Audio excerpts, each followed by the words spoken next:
Good morning, everyone. Glad to see you all this morning at the CBN meeting. And our speaker this morning will be Mr. Nick Sullivan. And if you would, Mr. Sullivan, it's now your show and you have complete control. And if you would, give us your introduction. And if you have a screen to share, you're in charge of that. Thank you so much.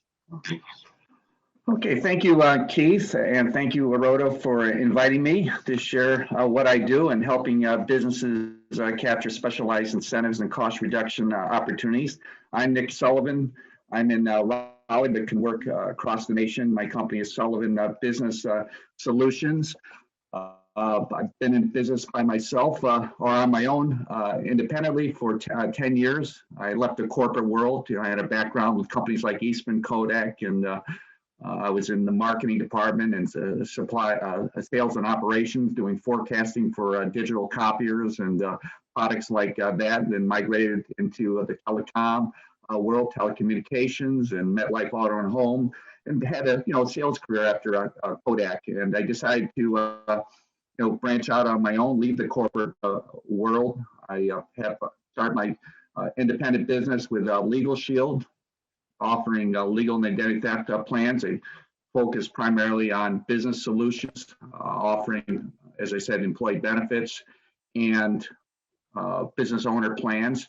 And because I work in that space, I saw an opportunity to help owners by partnering with a company called Growth Management Group. They're a national company. Obviously, business owners focus in on profitability and cash flow. That's what keeps them awake at night. So I saw an opportunity to not only help them with my Legal Shield products, but also to help put money back into their businesses. And it's been rewarding because I like helping businesses.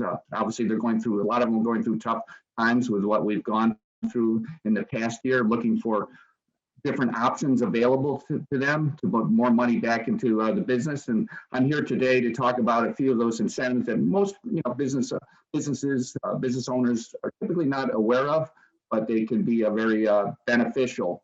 And because what I deal with sometimes is often esoteric, if I just throw out terms about some of the incentives that we try to capture, I usually start out showing what I do and showing the proprietary software that I use to identify these opportunities for businesses. And then if we see opportunities for these businesses to capture some of these incentives, I connect them to a project team of experts with Growth Management Group. So I act as a conduit, between the owners and a team of experts.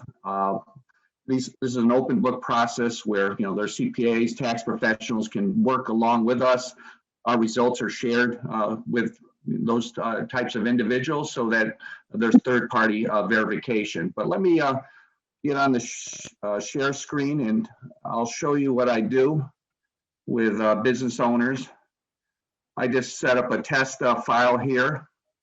And typically it's like a Geico commercial. If you have 15 minutes, maybe we'll be able to find you $100,000 or whatever the amount is. So it's a very simple, quick process to see if there might be opportunities to explore. So in this test, I just set myself up as a CEO.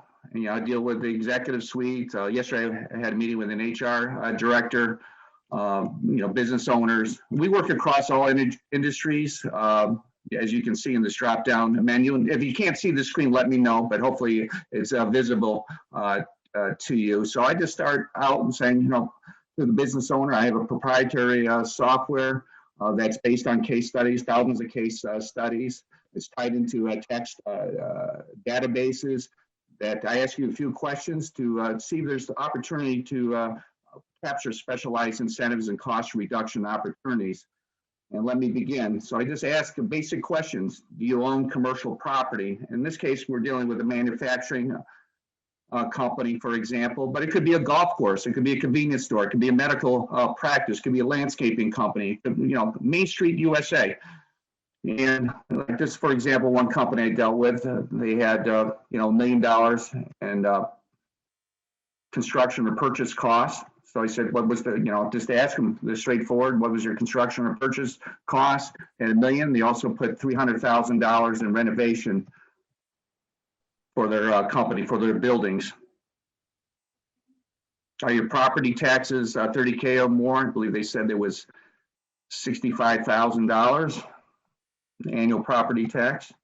Is your payroll 250K or more? In this case, it was 2.5 million. And yes, they had revenue prior to 2016. And how many employees did they hire, including replacements? And they said 60 per year. Do you take credit cards? And they said 3 million approximately. Not swiped. And it could be smaller numbers, it could be larger numbers, you know, so I don't want you to, that this is a typical size of a company, but that's just using someone I talked to in the last month as an example that kind of demonstrates all different areas of what we do. And sometimes, you know, a lot of these questions, they're not going to meet the threshold, but in this case, for example purposes, I'll show you how these show up in our system. In this case, $500 in monthly waste and recycling costs they had. Workman's comp, 50K. Oops. Are you self-insured? No, they said. And so we start getting the results, the estimates based on case studies, working with companies similar in similar industries. And first, you know, we have is hiring incentives. And I say to the customer, obviously we show the possibility of capturing $72,000 in hiring incentives for your company. Would that be a benefit to you? And, you know, the company said, yes, that would be. And we're highly systemized. When I work in growth management group, you know, it's very system oriented to make it simple. So when we go forward, we have it connection with the client through our systems to make it very easy and transparent for what's going on with our work. So this, you know, let me just see here. Well, I put it in a demo mode, but the case is the situation here, $72,000 in savings. There was approximately $200,000 in property value, and there was also a savings about $50. Just see why I think I pressed test, which doesn't allow me to go forward. I want to use the full flavor of the savings here. Let me see why this is not going forward. Let me. You're good. Well, You're yeah. good. Let me. You're good. Let me just go back. Well, I lost. So basically what it shows us savings of hundreds of thousands of dollars in potential savings. I'm not sure what happened with that ever since that Zoom, I lost my screen share, but let me go on the PowerPoint. I don't want to linger on that. And afterwards I can maybe go back to it. So let me just go to from the beginning. Okay, here we go. Well, I guess with technology, you have to learn how to adapt. So I apologize for that. But, you know, as I said, I do constantly specialize tax incentives. In addition to Legal Shield from Raleigh, work nationally. I talked about my experience. Now, the questions I was asking in that in my software on property and so forth are based on a number of incentives that are offered by the federal government for companies to put cash back into their business. One area is cost segregation. I'm not sure if anyone's familiar. CPAs would be familiar with cost segregation. Typically, you know, most CPAs don't handle this directly because of the special skill set. The IRS requires or suggests having engineering-based studies. Growth management group has a team of engineers, lawyers, project managers, tech specialists to be able to capture some of these incentives. We work with prominent companies, as you can see, but we work with Main Street businesses. Most of our focus is not the Fortune 500, but types of businesses that you're familiar with. You know, companies that have, as you can see, who qualifies, any companies that have property values starting typically over $500,000. What's the types of savings that we can provide businesses? They can be anywhere from $75,000 to $100,000 per $1 million in purchase price or construction costs. What typically is done with companies is straight line depreciation over 39 years. What cost segregation allows the companies to do is accelerate depreciation to offset their tax liability, put cash back into the businesses. Because when you look at property, obviously you have a lot of fixtures and different parts of and components of the building that have to be replaced within 39 years, often in a short number of years. So the government and the federal government realizes that. But most companies don't take advantage of cost segregations. In the past, Fortune 500, but the Main Street businesses are typically neglected. And why would a business owner be interested in doing cost segregation, for example, is because it increases cash flow, minimizes taxes. And you can look back, it doesn't have to be a recently purchased building, to go back 20 years. So any commercial property owner should look at it. And as we said before, we partner with CPAs, they're part of the process, and they can make a decision whether this would be a good benefit to them, and especially with the time value of money, putting cash back into the business can make a world of difference, especially now when they're looking at all the types of resources outside of PPP to be able to keep their companies healthy. These are some examples. We work with, across the gambit as far as different types of businesses. As you can see, we work with major companies, typically hotels or franchises. These are maybe not all of Holiday Inn, but these are typically franchises. So we can look at their buildings. We're working, another associate of mine is saving a hotel chain $12 million in savings through going through all the different properties. But it could be a small business where $50,000 can be a big difference to a business. So I don't want to get stuck on large companies, but it's small and medium-sized businesses also. We can also help companies. There's multiple incentives. If they do any improvements as far as design, processes, investments in technology, there are credits available that can be significant for businesses. As you can see, the different industries served. And the average between $20,000 to $40,000 per $1 million in company payroll. Now, that question that I was asking in my showing my software about payroll, because it's manufacturing, it triggered a question about payroll. Over $250,000 was the question. Is your payroll over $250,000? Because often manufacturing companies are eligible for this credit, which could be significant. But it could also be dental practices. It could be a lot of different companies that invest in process improvements. And these are some of the areas: newer, improved products, process, technique, formula, software, invention. Now, all companies should look into these, and obviously ignorance, which is a lot of companies aren't aware of it, so these incentives are not being captured. As you can see, the different areas of design. So this can help even small companies to large companies. As you can see, some of the savings. Engineering firms we work with quite a bit. So engineering firms should look into this if they haven't. Manufacturing, job shop, so Main Street businesses. Another area is, and I was talking with an HR director yesterday for my Legal Shield business. They're a client of mine, and I mentioned Workers' Opportunity Tax Credit. And this is a prominent transportation company in Raleigh, and they weren't even aware of it. In the past, this is an overlooked tax credit. The government incents employers to hire particular people from different groups, like veterans, people from SNAP, disabled, as you can see down over here, vocational rehabilitation referrals, ex-felons. There's a wide number of groups.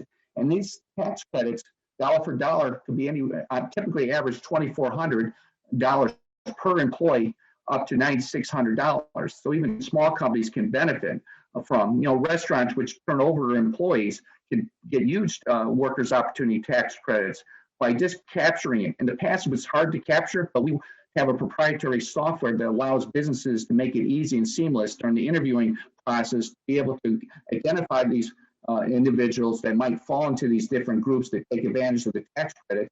And through our systems, we create the paperwork and create the communication to be able to capture these benefits. Another big area is employee retention tax credits, and a lot of people aren't aware of these. And these are huge. It could be a company could have a handful of employees and still get $20,000, $30,000, $40,000 in these employee retention tax credits. Congress has opened this up, and as the name suggests, it's emphasizing retention. Companies have been impacted by COVID. Companies that are eligible for the employee tax credits are those who have 500 employees or less, This year, they expanded it from 100 employees to 500 employees. That covers most of the U.S. And if their business has been shut down or adversely impacted where their revenue was decreased by 20%, they could be eligible for these benefits.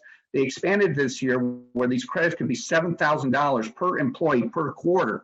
So that could be $28,000. So even a company that has 5 employees, you can do the math. So these are very significant. And as I mentioned, if you took PPP last year, you weren't eligible for employee retention credits. Now you could be eligible for getting PPP and also employee retention credits. So we help capture these incentives. We have a whole software system that allows people to manage their system. Before, people didn't capture these hiring incentives and retention credits because it was cumbersome. And by the time they hired the employee, they didn't do the paperwork, they didn't do the due diligence, and they lost the opportunity to capture these incentives. So we have a whole system that makes it seamless and easy so they don't miss valuable credits to their business and the paperwork required. Also, tax mitigation. And I'm pointing all these out because there's opportunity. People know what they know and they pay what they pay, not realizing there's alternatives to being able to put savings back into their companies. Who qualifies for property tax mitigation? What's property tax mitigation? We will perform the hearings and the filings to be able to renegotiate their tax. We work on contingency. So the first year we capture 50% of the savings, but all the savings in place continue forward. So they capture 100% for this particular category, property tax mitigation. And it could be up to, typically we average 15% savings reduction in their property tax. Typically the threshold for us being successful in doing this is $50,000 or more per year in property tax that they pay. As you know, property tax is a substantial part of all taxes paid annually. So we're helping companies, Main Street businesses that own properties, achieve significant savings. And so, as I mentioned, bottom line is we're increasing cash flow in all these different categories. And it's the savings, as you see, is 15% on average. And these are some examples, again, of some of the savings. So that's, some of the, and we do service merchants analysis of saving their costs as far as credit cards. We'll do an audit to make sure that they have the best plan, their inter-exchange rates are aligned so that they're getting the best rates possible for their credit merchant services without having to switch companies. We also do the same for workman's comp and waste and recycling, as you saw from my proprietary software. Unfortunately, because of the technical issue I had with the Zoom, I couldn't complete that, but I wanted to get through this presentation to kind of give you an idea of different areas to explore. I work with businesses, good referral partners are CPAs, commercial real estate, commercial insurance, or anybody who just frequents businesses. Typically, the types of people are the people, how they refer me or our company is saying, hey, I don't know if you looked into incentives that are available for you, but I know somebody who works with a company that identifies if you have 15 minutes, it might be worth you checking this out to see you're not leaving any money on the table. And that's typically how people refer me to be able to see if there's opportunity to help these companies. In the meantime, this completes my presentation. I'll see if I can pull up the software to get it back in order to show you how that works. But in the meantime, I didn't want to spend too much time working on the technical difficulty, but give you an idea of what we do to help. I tried to stay within 20 minutes. My clock just said I just finished at 20 minutes. So I'm here to answer any questions that you might have. Hey, it's no problem. Nick, can you give us back our screen? Yeah. Hey, I know this is, I made 3 notes here, and I think every one of us are doing this. This thing is complex, and it's not easy to focus on because you're in the day-to-day combat, and without a specialist or somebody like you, how would I even know that a person like you exists? In other words, how do you tell your story somebody who doesn't even know that that story ought to be told? I mean, because that was one of the interesting things to me. Right. Usually, if I didn't have the tech, I would take them through what I showed you with the proprietary software. That's the easiest part because you get to see all the categories. If I didn't have that screen freeze at that time, you would have seen the property savings, property tax mitigation savings, the credit card savings. So it would show people what I do and says, would this be meaningful to your business, or would this be meaningful to this type of savings be meaningful to companies that you encounter, or maybe you're a customer of. It could be the auto dealership you bought your car. It could be the dentist that you go to. It could be the golf course that you play golf at. It could be the restaurant owner who's trying to stay alive. So typically it's a business owner that's open that has 15 minutes to explore. If they have 15 minutes, I have 15 minutes, because you can be surprised where we can help. And if we can't help, at least they know they're not missing anything. We had somebody who went to a fish bait shop. It was a shack on a pond. It was the end of the day before COVID. And he said, well, I think I'll just stop in and talk to the owner here. And he didn't think this fish bait shop would offer any opportunity, but he thought he'd just have a conversation. Well, lo and behold, the guy, his brother owned a convenience store and a dealership, car dealership, and all of a sudden there was an opportunity there just by having that conversation. So you never know where it's going to lead. CPAs, they're working with clients, and they typically, unless they're a big four type of business, typically they outsource to companies like ours. So CPAs, we work with quite a bit because we can add value to what they're doing with their clients. And we can also refer back and forth clients, because we encounter people that want to switch CPAs, and so having a good relationship with CPAs can be beneficial both ways. Okay. Anybody else have any questions for Nick? Rhoda, please. So in the case of the car dealership, Nick, wouldn't they get their information from their chain? So if they were Jeep or Chrysler or whatever, wouldn't the person you need to talk to be above the local dealership? No, typically they're independently owned, obviously, and sometimes they're required. You see dealerships, refurbishing their stores all the time, and they're one of our top clients for our services, because of they hire employees. They do renovations to their buildings. They open up new dealerships. So we can help them quite a bit, and they're typically independent. Sometimes the Jeep or whoever will say you have to refresh your dealership, so they have to invest their money to bring up their facilities up to par.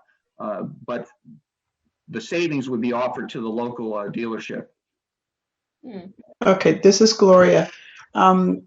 You are in North Carolina, correct? Right. And do you do it all across the nation? Yes, and it opens the door with, obviously with Zoom, so I can just, walk them through the software and to see if there's opportunity. If I were able to complete that software, it would just gone through to the end. If I asked the business owner or the executive, if they see an opportunity, they want to pursue it further, I have a calendar that pops up that we can select a time to meet with our project team. And so that would be the next step. We call it a discovery call. And the discovery call, they would explore, answer the questions of the possible client, talk about what's needed, the paperwork. And, from that, the process begins. We have a results call where the CPA or the tax professional is encouraged to be on. As I had mentioned in the beginning, it's all transparent. And then if they go beyond that, they'll be liable for fees, which is a percentage of the savings. So we don't have any savings. There's no fees. Like, there's different fees depending on the type of savings. Like cost segregation is 10%.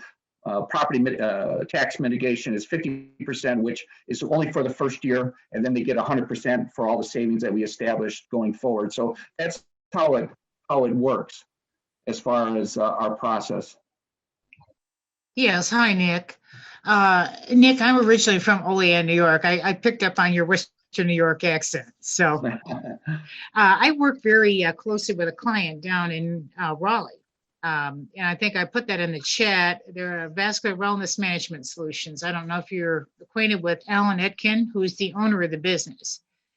Now, Mr. Etkin is a CFO that works in his business. Now, would your services interfere with the work of a CEO, or do you come in as a fractional a CFO? Do you come in as a fractional CFO or just as an outside consultant?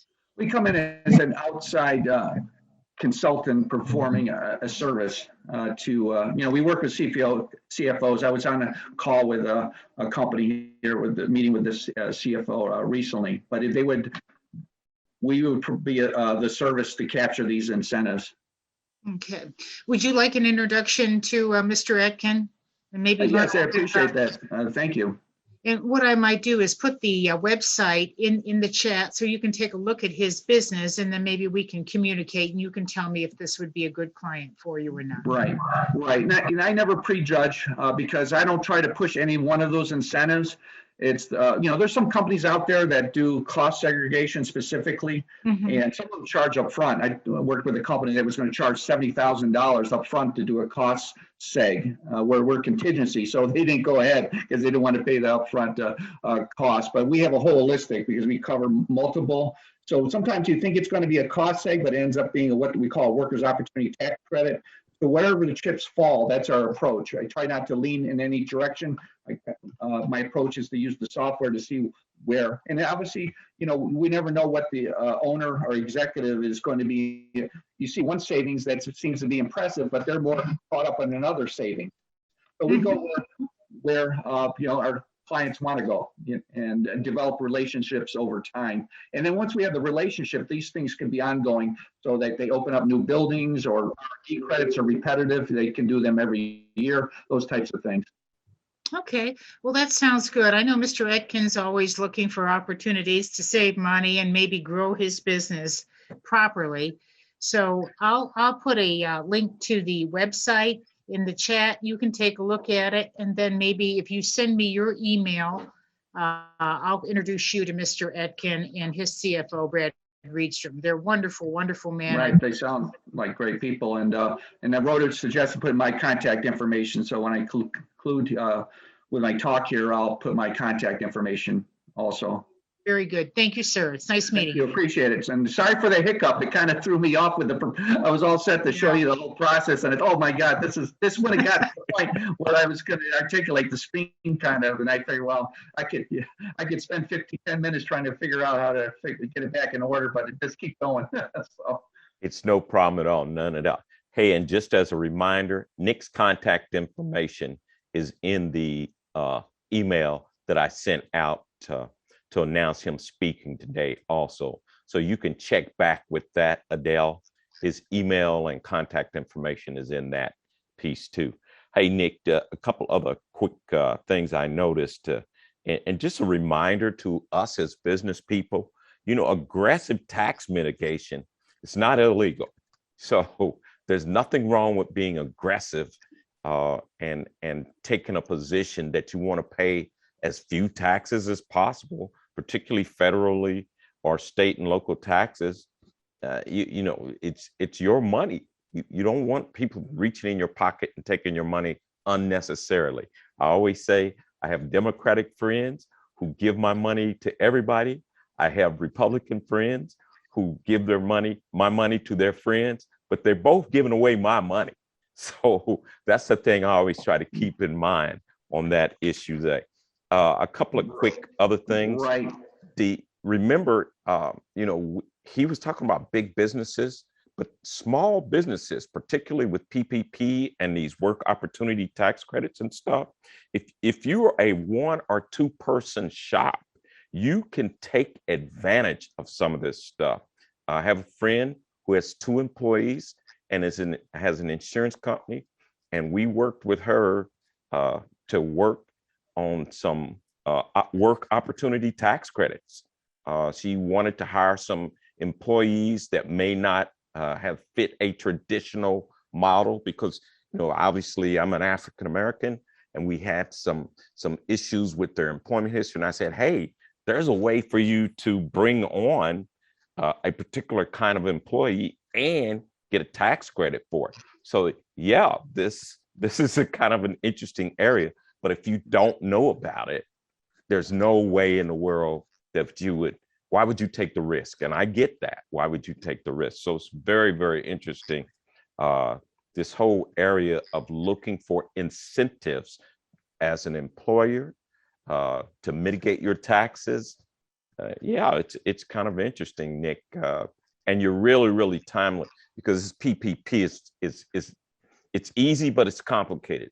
It's easy to fill out the paperwork, but it's complicated if you don't know that there's paperwork to fill out. It's crazy. Right. It doesn't make any sense at all. Yeah. So and Go I ahead, was Nick. listening to the news yesterday, and Amazon, Jeff Bezos was supporting the increase in corporate tax, and then someone announcer said, "Well, Jeff Bezos, on the other hand, is working hard on they can write off all their taxes, a lot of it on their R&D credits." And so it made him look like, on the one hand, he said, "We'll pay more, but we're working to offset it all on the R&D." So, I'm not mad at Jeff. Once again, aggressive tax mitigation is yeah, he's a smart it's not businessman. illegal. He's trying to find out what's available, and it's legal. I mean, the government created these for a reason. I mean, the reason they have R&D is to encourage people to invest in technology. The reason they have cost segregation is they encourage businesses to expand in owning property and buildings. That's why they're there. And so sometimes you hear these people, like, "Oh, this guy didn't pay any taxes, he's rich," but he's taking advantage of all these types of incentives available, and that's what's out there right now. Yeah, and once again, as smaller business owners, we need to take, and it takes time to educate yourself. I agree. It takes time to hunt down this stuff. If you're not hiring a guy or finding a guy like Nick, finding these little bitty things that allow you to know, oh, if I hire someone who has a prison background, if there's a tax credit, potential tax credit for it.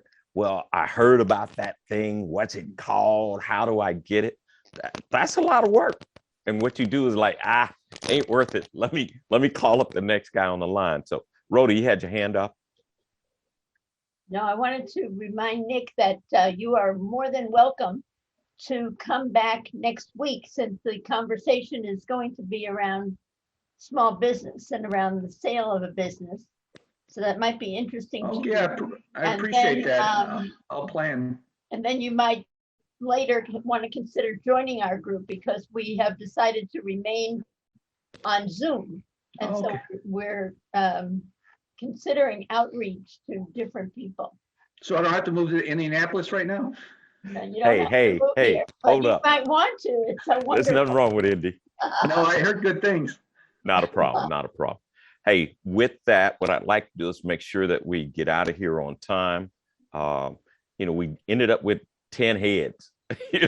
We started with 4 and so we average, Nick, just so you know, we average around between 9 and 12 heads. And that, I don't like it getting above 14 or 15 because we just don't have time for questions and answers. So did appreciate your commentary here, and the fact that, and just as a reminder to all of us who tend to own these smaller businesses, don't overlook these incentives.